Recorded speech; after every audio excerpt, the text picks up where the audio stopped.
우리가 교회 안에서도 볼 수 있고 또 주변에서도 볼 수 있는 일 중에 하나가 뭐냐면 믿음으로 사는 자가 믿지 않는 사람이랑 결혼하는 경우를 볼 때가 있습니다.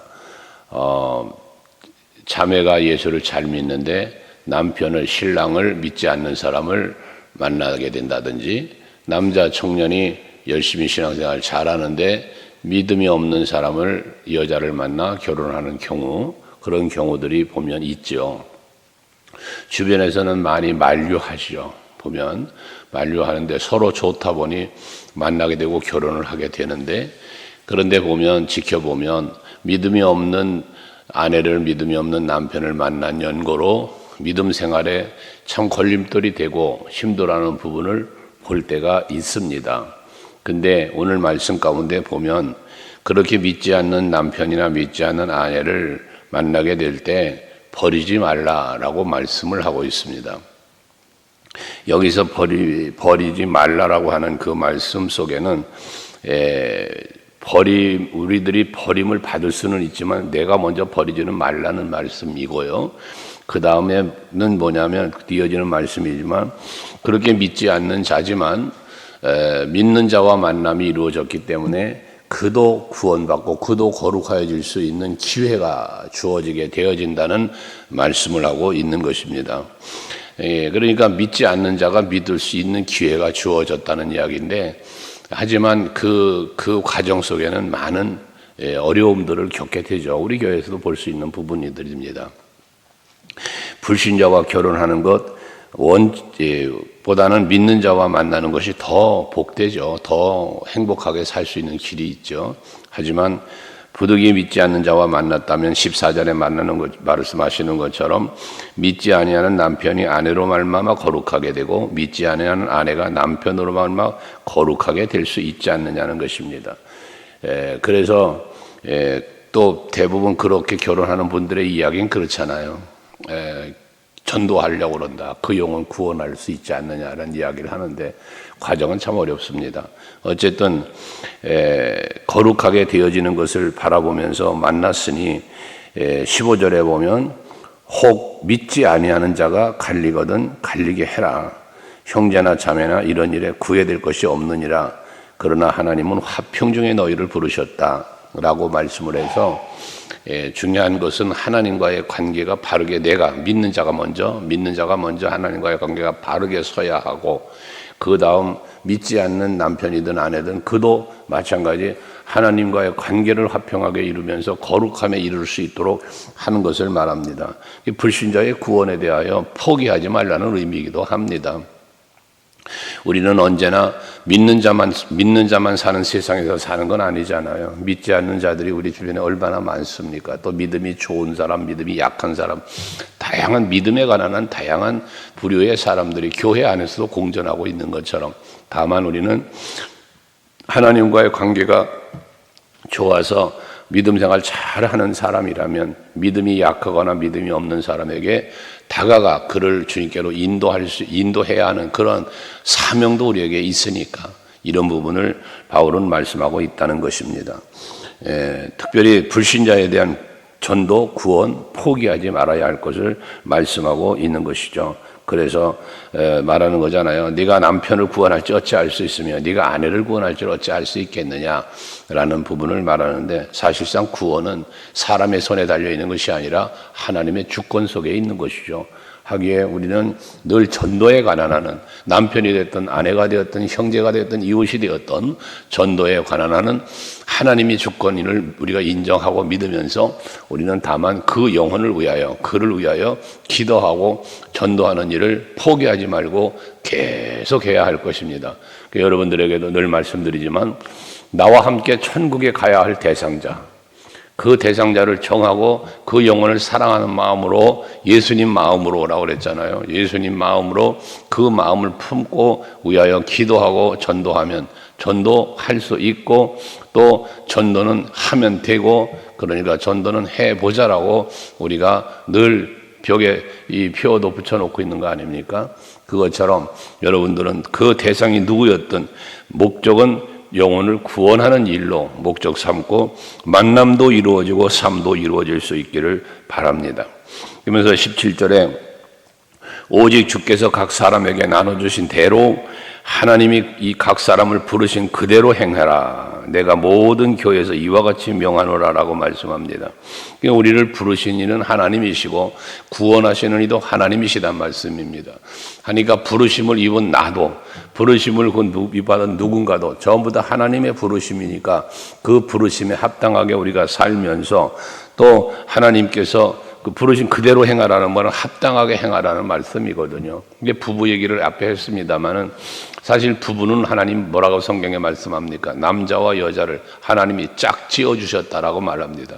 그런 의미에서 보면 믿지 않는 사람을 만나서 결혼하는 것도 하나님이 짝 지어 준 것 아니겠습니까?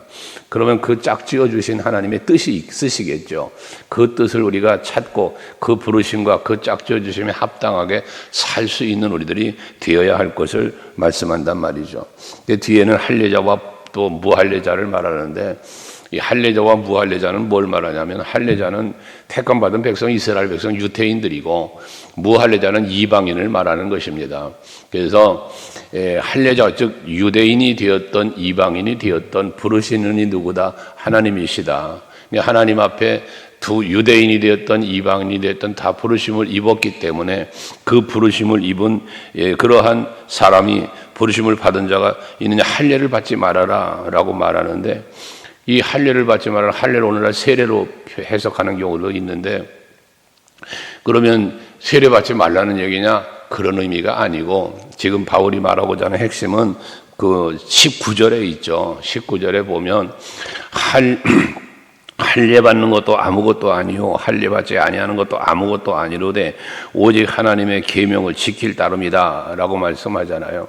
할례라고 하는 어떤 의식, 그 의식이 중요한 것이 아니라 하나님의 말씀, 나를 부르시고 택하신 하나님의 말씀을 따라 사는 것, 그것이 더 중요한 것이라는 말씀을 하는 거예요. 사도 바울 같은 경우는 뭐라고 그래? 자기 신분을 소개할 때 빌립보서 3장에 보면 자기는 히브리인 중에 히브리인이고 바리새인이고 나면서부터 8일 만에 할례도 받았고 이런 부분들은 철저한 유대인, 여기 말하는 오늘 성경에서 말하는 할례 받은 사람이다 그 말이잖아요. 하지만 그렇게 할례받은 사람으로 율법을 지키고 율법을 배웠고 율법을 가르칠 수 있는 그러한 사람이었지만 그것이 중요한 게 아니라 하나님의 말씀, 복음, 예수 십자가 이 사실을 알고 이 사실을 전할 수 있는 그에 합당하게 살 수 있는 사람이 되는 것이 중요하다는 것입니다. 그래서 여러분 우리가 할례에 대한 비유를 하고 있지만 우리들이 신앙생활하면서 직분을 받는 것도 또 뭐 세례를 받는 것도 직분 받는 것도 다양한 모든 것들이 그것보다 중요한 것은 내가 얼마나 하나님의 말씀대로 살고 있느냐라는 것이 중요하다는 것입니다. 내가 얼마나 오랜 기간을 교회에 다녔냐, 내가 어떤 직분을 받았느냐, 그것이 중요한 게 아니라 내가 얼마나 하나님의 말씀에 합당하게 살며 부르심에 합당하게 살며 세움을 입은 자로 합당하게 살고 있는가라는 부분입니다. 바로 이것을 여러분들은 항상 성찰하면서 자기 자신을 하나님 앞에서 말씀 앞에서 세워놓고 그에 합당하게 살 수 있도록 힘쓰는 것, 순종하는 삶을 말하죠. 그래서 각 사람은 부르심 받은 그 부르심 그대로 지내라. 부르심을 받은 그대로 지내라라고 하는 이거는 뭐 이것을 그냥 신앙의 성장이 이루어지지 말라는 의미가 아니고 부르신 이가 하나님이시니 부르신 하나님의 뜻에 합당하게 하나님의 은혜와 사랑을 입은 자답게 살라는 의미를 말씀하고 있는 것이에요. 그래서 우리는 배은망덕이라는 말을 세상적으로 우리가 사용하는데 이 배은망덕이라는 게 뭐예요? 은혜를 받았는데 그 은혜를 은혜로 깨닫지 알지 못하고 감사하지 못하고 배신자의 삶을 살아가는 걸 말하는 거잖아요. 배은망덕하다, 은혜를 잊어버린 삶을. 그래서 우리는 신앙생활하면서 나를 부르신 하나님, 나의 구원을 위하여 십자가 지신 예수, 그 은혜 속에 내가 살고 있다는 사실을 잊지 말고 은혜 안에 살라는 것이죠. 그래서 어떤 분의 기고한 글에 보면 그런 말을 해요. 우리가 그리스도인들이 하나님이 인간의 몸을 입고 이 땅에 오셨다. 라고 하는 우리 기독교의 특징상 하나님께서 친히 인간의 몸을 입고 이 땅에 오셨다. 예수께서 이 땅에 오심을 대하여 기독교의 특징, 기독교의 탁월함, 어떤 그런 종교적 탁월성을 강조하다 보면 다른 사람들도 그런 이야기를 한다는 거예요. 부활을 얘기하면 다른 사람들도 또 그런 얘기를 한다는 거예요. 신비로운 어떤 일들을. 그러니까 그런 것으로 그런 내용을 갖고 탁월함을 이야기하려고 하지 말고 루이스 볼컵이라는 그분이 신학자인데 한 얘기가 뭐냐면 그런 것보다도 중요한 것은 우리는 핵심은 하나님의 은혜다라고 하는 은혜를 이야기했다고 하잖아요. 그것처럼 여러분들이 신앙생활하면서 뭐 참 십자가의 사랑, 부활의 승리, 하늘의 소망 다 중요합니다. 중요한데 그 내용 하나하나를 내용도 중요하지만 핵심 포인트는 뭐냐? 그런 은혜를 내가 입었다라는 것입니다. 내가 그 은혜를 받았다는 게 중요한 겁니다. 아무리 그런 사건이 있었다 할지라도 뭐 성육신 또는 십자가의 죽으심, 부활하심, 하늘에 승천하시고 뭐 이 내용이 있지만 그 사건이 나를 위하여 이루어진 사건이라는 것을 말한다고 말이에요. 내가 그 은혜를 받은 사람이라는 것입니다. 언젠가도 늘 말씀드리지만 하나님에 대하여 하나님은 전능하시다, 하나님은 뭐 사랑이 많으시다 등등을 말하지만 맞습니다만 그 하나님이 나의 하나님이 되어야 한다라고 말씀을 드렸잖아요. 시편 63편에도 주는 나의 하나님이시라. 그 나의 하나님이 되시기 때문에 내 영혼이 내 육체가 주를 갈망하며 주를 찾는다라고 그랬다 했지 않았습니까? 그것처럼 여러분들이 나를 부르신 하나님, 내가 그 하나님을 내 은혜를 입은 것이고 그 십자가 사랑을 내가 입은 것이고 이 부르심에 합당한 그에 합당하게 사는 이것을 그렇게 말씀하고 있다는 거예요. 그래서 21절에 보면 내가 종으로 있을 때에 부르심을 받았느냐? 염려하지 말아라. 그러나 내가 자유롭게 될 수 있거든 그것을 이용해라 라고 말합니다. 내가 어떠한 환경에 있었던 어떠한 신분의 자리에 있었던 유대인이나 헬라인이나 할례자나 무할례자나 어떠한 상황에서 부르심을 입었던 그 부르심을 입었다는 이 자체가 중요하다는 것이에요. 그러니까 어떤 상황에서 신분에 대하여 매이지 말라는 거예요. 종에 있을 때 부르심을 받았다 할지라도 하나님의 은혜 안에 자유인이 된 거잖아요. 신분은 종이에요. 신분은 노예일 수 있어요. 그렇지만 하나님의 은혜로 부르심을 받아 구원을 받았다면 그는 하나님의 자녀가 됐고 그는 신분은 종이라 할지라도 하나님의 자녀로의 참된 평안과 자유를 누릴 수 있는 일이 열려 있지 않습니까?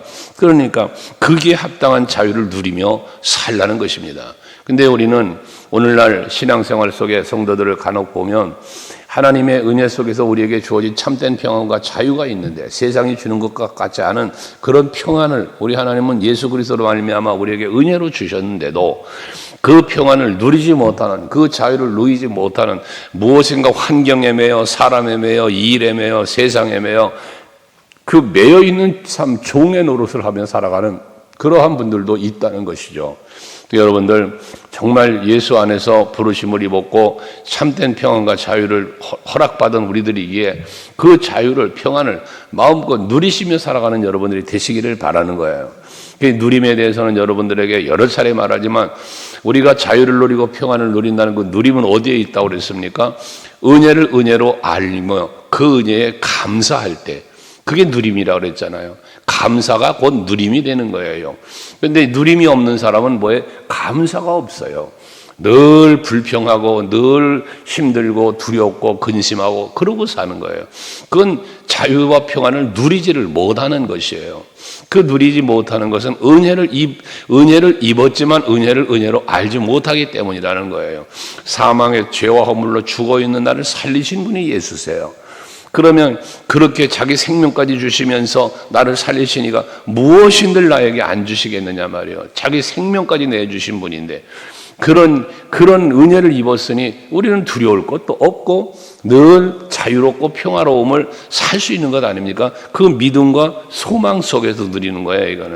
이거는 이러한 믿음과 소망 고린도전서 13장 13절에서 말하지만 너희에게 항상 있어야 될 것이라 그러잖아. 믿음과 소망과 사랑 이 세 가지는 항상 있을 것인데 여러분들 항상 신앙생활 속에서 이게 항상 있어요. 믿음 무슨 믿음? 그 바로 예수 그리스도의 십자가 사랑을 믿는 거예요. 그 부르심을 믿는 거예요. 그 믿음 때문에 뭐가 돼? 하늘에 소망이 생겼어요. 그 소망이 나오는 거예요. 그 소망 중에 바라보니 하나님의 은혜와 사랑이 너무나 커. 그래서 나도 하나님 사랑합니다. 그리스도의 몸된 교회를 사랑합니다. 이 지체를 사랑합니다. 그 사랑이 제일이라는 거예요. 왜? 완성이니까.